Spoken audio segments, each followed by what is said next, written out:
Bentornati sul canale dalla Fara e da Fuz. Il video di oggi, insieme ai prossimi, tratterà il tema di Cividale e dei suoi castra in epoca longobarda. Ci è stato richiesto diverse volte nei vari social di approfondire un passaggio particolarmente interessante dell'Historia Longobardorum di Paolo Diacono. E quindi eccoci qui.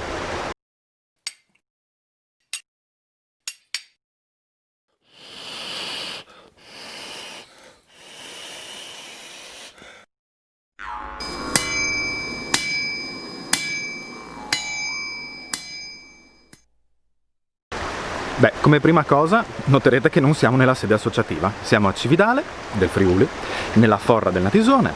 Quello è il Ponte del Diavolo, uno degli simboli della città al giorno d'oggi, e da quel lato, rispetto al fiume, sorgeva la Cividale prima romana e poi longobarda, che a noi tanto interessa. Ora, perché ci siamo spostati al di fuori della sede associativa? Oggi non faremo un approfondimento su Cividale longobarda in senso ampio, ma visto che i prossimi video saranno dedicati ai vari castra e verranno registrati in parte quando si potrà mostrare qualcosa in loco, abbiamo deciso di iniziare con Cividale. Il passaggio dell'Historia Longobardorum a cui facevo riferimento, che ci è stato richiesto più volte anche in relazione ai racconti che vi lasciamo in fondo, come sempre in link in fondo al video, è quello in cui nel 610 circa gli Avari attaccano Cividale, la assediano, la conquistano, secondo Paolo Diacono a causa del tradimento della moglie del duca, Romilda, e i Longobardi friulani devono rifugiarsi in 7 castra. 7 castra che sono oggi identificati con Cormons, l'unico più a sud, Nimis sulla strada che portava alla già Mansio Romana di Tricesimo, 30 miglia da Aquileia e sede della nostra associazione, e da lì alla strada per il Norico, Artegna, Gemona, Osoppo, Ragogna. E infine l'imprendibile Ibligne, attualmente identificata con Invillino, in Carnia, ma oggetto di numerosi dibattiti a riguardo. Faremo dei video di qua e di là dove ovviamente ci sia qualcosa da mostrare o dove il contesto paesaggistico valga la pena. In alcuni casi ovviamente non sarà sempre possibile realizzare dei video in loco. Questi abitati sono ancora oggi abitati, sono stati fortemente modificati e quindi vi risparmieremo video girati nella piazza del paese di turno.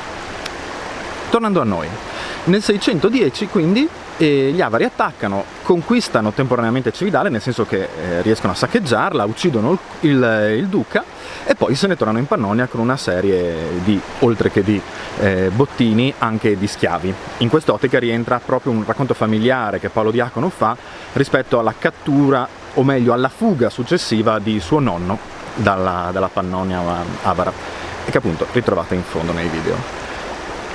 Cividale quindi in questo momento passa un attimo in secondo piano rispetto ai castra che andremo poi a conoscere, ma è la capitale del primo ducato, una capitale importante che avrà sempre peso nella politica longobarda di tutto il regno e che probabilmente proprio a causa di questo peso non riceve aiuto durante questo attacco avaro.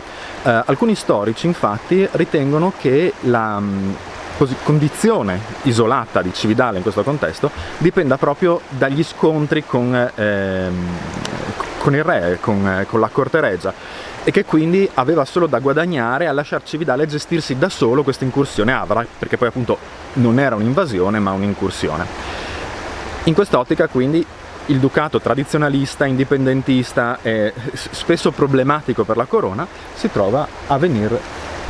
Dicevamo, scusate, c'erano dei rumori, volevo vedere, ho trovato solo uno scoiattolo, vediamo.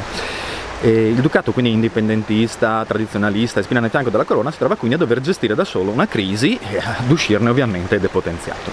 Questa è un'ottica di lettura politica degli storici contemporanei.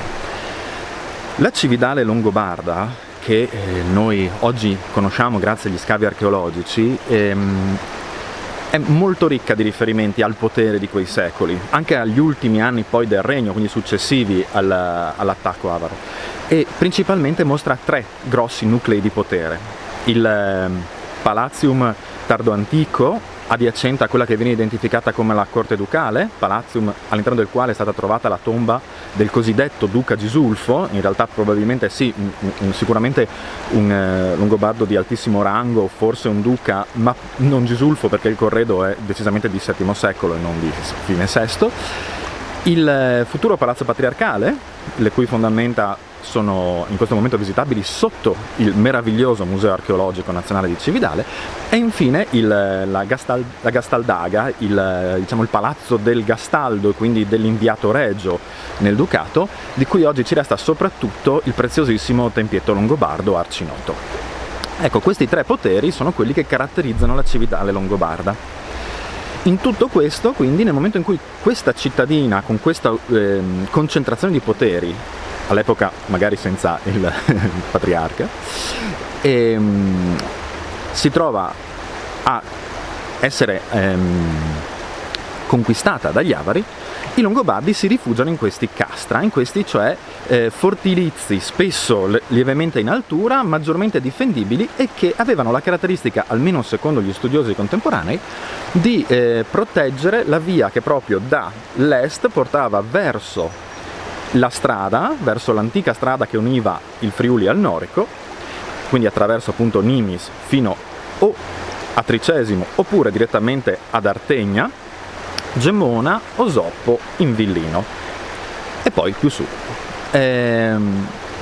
Questi castra quindi si caratterizzano per essere, in teoria, almeno nel racconto di Paolo Diacono, la sede della resistenza longobarda. In realtà poi non abbiamo racconti di scontri e di resistenza in questi siti, probabilmente perché era una sortita quella avara e quindi, contenti di aver ottenuto bottino nella capitale del ducato, poi gli avari tornano nelle loro terre, come avevamo detto. Allora, questo video introduttivo vuole essere appunto solo un attimino una contestualizzazione di quello di cui poi parleremo nei prossimi video. Saranno video brevi perché il materiale sui singoli castra non è tantissimo ai noi.